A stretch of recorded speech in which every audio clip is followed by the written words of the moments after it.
Hi there, welcome or welcome back to the Books Are Us. In this video we are going to take a look at the 25 books that I'm most looking forward to in 2025. And in order to prepare for this video, I was scrolling to the new releases list on Goodreads and it kept on going. It is massive. It is incredible how many new books will be released in 2025. And each time if you've closed the app and you open the list again, then the books return in a different order. So it was a massive struggle to get through all of those. But I still ended up with a list of 85 books that I felt that I had to talk about, and that is just too much. There is no way that I can talk about 85 books here. So I made a selection of the books that I want to put in my top 25, and then I will quickly run through the other books that I feel should get a mention in this video as well. Now, to keep the suspense going, I'm quickly running through all those other books, and then I'll start my top 25 at the bottom at number 25, and we'll run up to number 1. So I hope you're in for what will probably be a long ride. First off, a lot of new romances will be released. I don't read a lot of romance just for romance's sake. I usually want romance to be a subplot in my stories. But for the fans, there will be a new Lynn Painter, a new Lucy Score, a new Catherine Center. Of course, the Holy Trifecta is returning this year. We have Abby Jimenez, Ali Hazelwood, and Emily Henry all coming out with a new book. Then we have the Strawberry Patch Pancake House and the Gingerbread Bakery by Laurie Gilmore, because her books have been quite a trend this year. We have Wild and Wrangled, which is the 4th installment in the Rebel Blue Ranch series by Sage. And then we have another Ashley Poston, which is Sounds Like Love. I've actually read 2 books by Ashley Poston. One I liked, one I didn't like, so we'll see if I get around to that one. Next, we'll transition to romantasy. We have Anna Huang books. We have King of Envy, which is the 5th installment in the series, which I think is only coming out on Kindle. And then we have The Defender, which is the 2nd book in one of her series. There will be Enchantra by Smith, which is a sequel to Phantasma. And then, of course, there will be Fearless, which is the 3rd and final book in the Powerless series by Lauren Roberts. From romance to romantasy, moving on to fantasy. We have The Ballad of Falling Dragons, which is the sequel to When the Moon Hatched by Parker. There is an untitled Leigh Bardugo coming up. We have Cursebound, the sequel to Feybound by Elle Arifi. We have The House Saphir by Marissa Meyer. Ascension, which will be the sequel to Evocation by S.T. Gibson. A Compass to the Villain, the 3rd book in the Assistant to the Villain series by Marer. Hemlock and Silver, a new T. Kingfisher book. The Bones Beneath My Skin by T.G. Klune. Thief of Night by Holly Black. And Isles of Emberdark by Brandon Sanderson. From fantasy to sci-fi, I don't know a lot about sci-fi, so the only one I put on here is Red God, which is the 7th book in the Red Rising saga by Pierce Brown. Moving on to thrillers, we have a new Alice Feeney book. We have a new Anthony Horowitz. Anyone else get excited when they see the name Anthony Horowitz? Just because when you were a kid you used to read his children's books? I love those. A new Stephen King, a new book by Jennifer Lynn Barnes in the Inheritance series, or the Grandest Game series I should say, a new Riley Sager, a new Frida McFadden of course, and then we have The Woman in Suite 11 by Ruth Ware, which will be a sequel to The Woman in Cabin 10, which I've read but I didn't really like that one that much. And the last category I put in here is graphic novel. We'll be getting We Could Be Magic based on a story by Marissa Meyer and The Raven Boys based on the story by Maggie Stiefvater. Now, all of those books that I've mentioned were books that I felt I had to talk about because either I have heard of the author or I know that a lot of people are looking forward to the release of these books. But after putting those in lists, I was still left with 46 books, which is still way too many. So I have like a runner-up list. First off, of standalone books that didn't make it into my top 25. I'll run through those first. First we have My Name is Emilia del Valle by Isabel Allende. Then we have My Friends by Frederick Bachman. The Warbler by Sarah Beth Durst. A Box Full of Murders by Janice Hallett. Witchcraft for Wayward Girls by Hendrix. Not Quite Dead Yet by Holly Jackson. The Amalfi Curse by Sarah Penner. The Baby Dragon Cafe by Qureshi. Serial Killer Support Group by Saratoga Scheffler. ASL by Jean Thornton. And The Emperor of Gladness by Ocean Vuong. So we're down to 35 now. The next 10 books were all prequels, sequels, or continuations of books that I have, that I want to read but haven't read yet. So I figured I couldn't put these in my top 25 because I haven't read the books yet that they are based on or that they are connected to. And because of that, I cannot actually be sure that they deserve a spot in the top 25, because if the first book isn't that good, or if I don't like it as much as I think that I will, then of course I probably won't read the prequel, the sequel, or the continuation of that book. But here goes. First, we have A Drop of Corruption by R.J. Bennett, which is the sequel to The Tainted Cup. Then we have an untitled book by Chakraborty, which will be the second installment to Amina al-Sirafi. Then we have The Rebel Witch by Ciccarelli, which is the second book in the Crimson Moth duology. Then we have The Ragpicker King by Cassandra Clare, which is the second book to The Swordcatcher. Oathbound by Dion, the third book in the Legendborn series. A Steeping of Blood by Faisal, the sequel to Tempest of Tea. The Geographer's Map to Romance by Holton, which is the sequel to The Ornithologist's Field Guide to Love. The Strength of the Few by Islington, the sequel to The Will of the Many.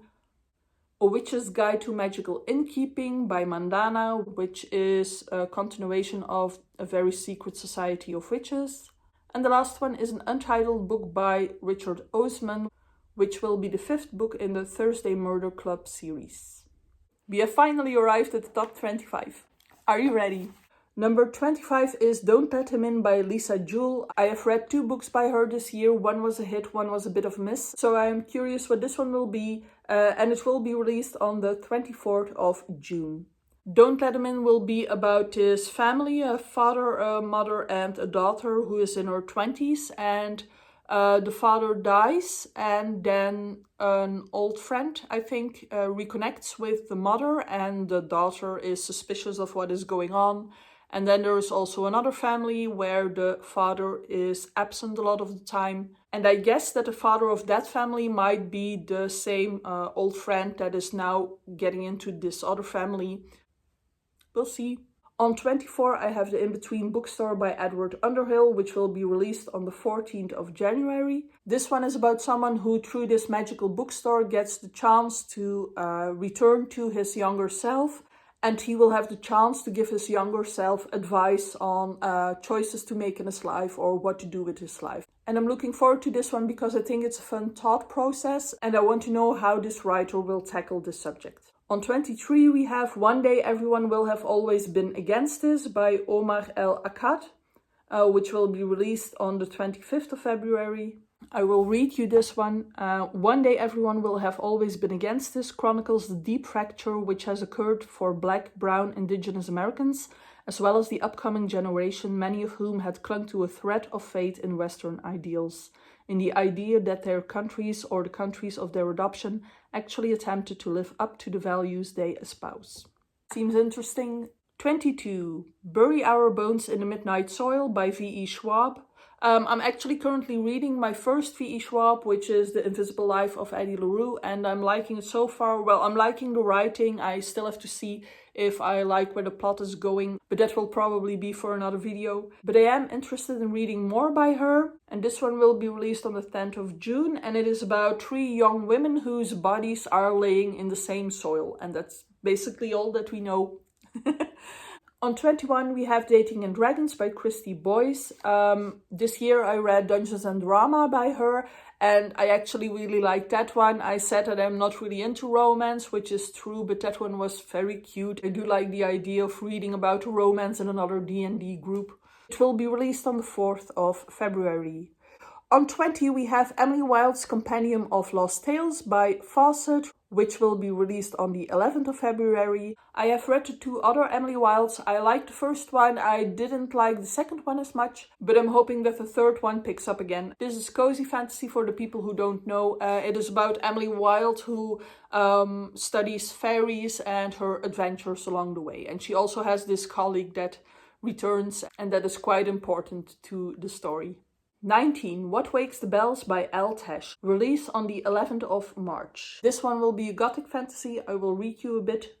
Built by long-gone saints, the city of Veywin lives and breathes and bleeds. As a keeper, Mina knows better than most what her care of Veywin's bells means for the sentient city. It's the Strauss family's 1,000-year legacy prevent the vespers from ringing, or they will awake a slumbering evil. One afternoon, to Mina's horror, her bell peals 13 times, shattering the city's tenuous peace. With so much of the city's history and lore lost in a long-ago disaster, no one knows the danger that has been unleashed until the city begins to fight back. It sounded really interesting, and it is actually based on a legend about the city of Prague, so I like the setting too. 18. The Labyrinth of Souls by Leslie Vedder. First off, it was the cover that caught my eye. This is very much something that I would have grabbed when I was younger, and apparently still would.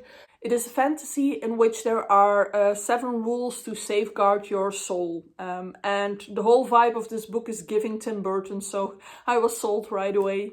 It will be out on the 11th of February. 17. The Incandescent by Emily Tesh, released on the 13th of May. It is about a magic school, and the main character is the director of the magic school, and she has to defend the school from evil coming in. So bring it on, because you'll always have me at magic school. 16. A Theory in Dreaming by Ava Reid, which is the sequel to A Study in Drowning, which I've recently read. I liked that one. I actually quite enjoyed it. It is also more of a gothic fairy tale, and I'm very curious how it will continue. This time it will actually be focusing on Preston, and it will be out on the 5th of August.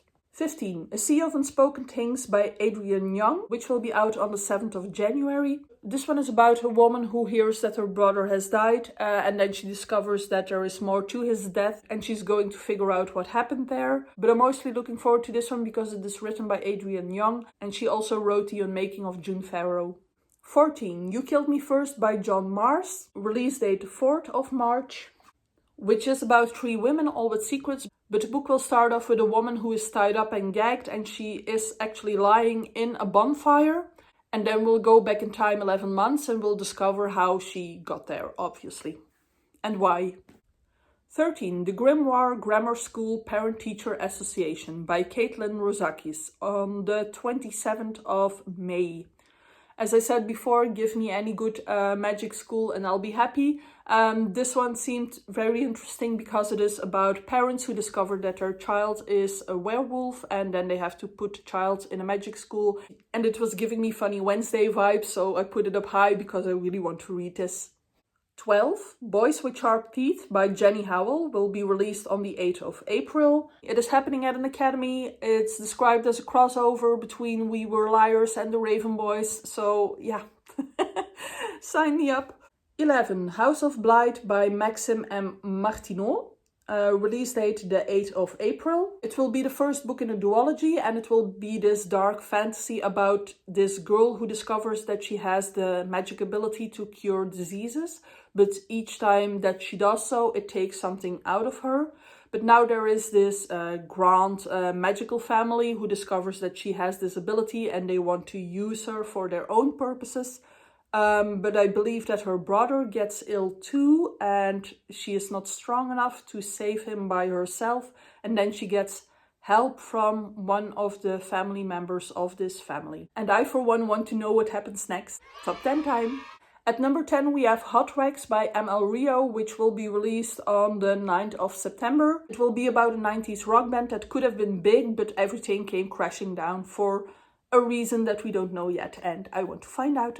In 9th place, we have Catabasis by R.F. Kuang, which will be released on the 28th of August. Now, everybody knows R.F. Kuang. I've read Yellowface this year, so I'm looking forward to this one. Now, this one will be about 2 academic rivals who go into the underworld, or the Greek underworld, to save the soul of their advisor, I think, at the university.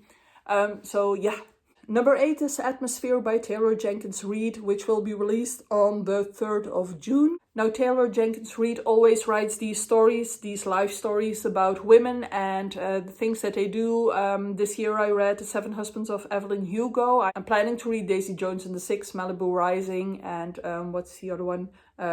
Carrie Soto is Back, because all of those seem interesting to me.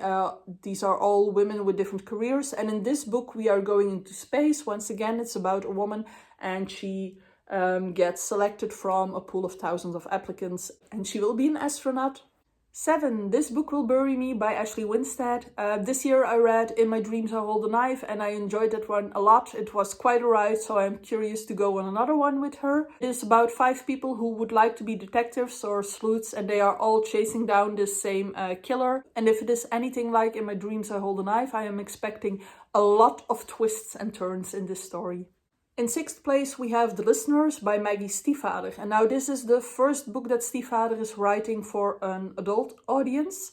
So I'm looking forward to that, first of all. It is about this hotel in West Virginia, I believe, during World War II. And they are this grand hotel who still provide a lot of luxury and everything. But all the people who work there have family who have to fight in the war. And then at a certain moment, a lot of Nazis are coming to the hotel, and they have to treat them as guests. So they have to treat them with luxury and everything that they want. So I'm intrigued, and it will be released on the 3rd of June. Top 5. At number 5, we have All Better Now by Neal Shusterman, which will be released on the 4th of February. This is a book where a virus starts to spread, and the virus makes everyone happy and content. And the government is against this virus, and they want to prevent this virus because they need the fear and the angst of people to, well, stay in power, so to say. It seems like a very cool concept. 4. The Enchanted Greenhouse by Sarah Beth Durst. My biggest surprise of the past year has been The Spell Shop by Sarah Beth Durst. I had not expected to like that book as much as I did, and I truly enjoyed reading that one. It is more of a cozy fantasy, and now with this one, The Enchanted Greenhouse, it is not exactly a sequel, but it is in the same universe. It will be about a woman who created a sentient spider plant, and in the first book, we read that she was turned into this statue, I think a wooden statue. But in this book, we will find out what happened to her, and apparently she will come alive again, I think, and we will hear her story. And she will also be moving to one of the islands, I think, that are surrounding the capital. Number 3 is Onyx Storm by Rebecca Yarros. Now I know that in Fort Wing we have some cliches, and I know that I can see all the possible flaws and the things that could be critiqued, but I had so much fun reading Fort Wing. I enjoyed the universe, and I was caught up in it. And I also enjoyed the second one, Iron Flame, a bit less, but still quite high up there. And I am very much looking forward to Onyx Storm and see what happens to Violet and Xaden. 2. Sunrise and Reaping by Suzanne Collins, which will be out on the 18th of March. The Hunger Games is just one of the best things ever, and now we are finally getting the book that is describing the story of Haymitch and his Hunger Games when he was young. And yeah, I so need this in my life. 1. So what is the only thing that could possibly be better than a new Hunger Games book? It is The Hunger Games rewritten by Ava Reid. At number 1, we have Fable for the End of the World by Ava Reid, which will be released on the 14th of March. And let me read this to you. By encouraging massive accumulations of debt from its underclass, a single corporation, Karis, controls all aspects of society. Inessa lives with her brother in a half-sunken town where they scrape by running a taxidermy shop. Unbeknownst to Inessa, their cruel and indolent mother has accrued an enormous debt, enough to qualify one of her children for Karis' live-streamed assassination spectacle, The Lamb's Gauntlet. I mean, Ava Reid doing a dystopian novel about survival games. Best thing ever. Alright, that's it for me. If you liked this video, please like, subscribe, comment, because it would mean the world to me. And I hope to see you soon in another video. Bye!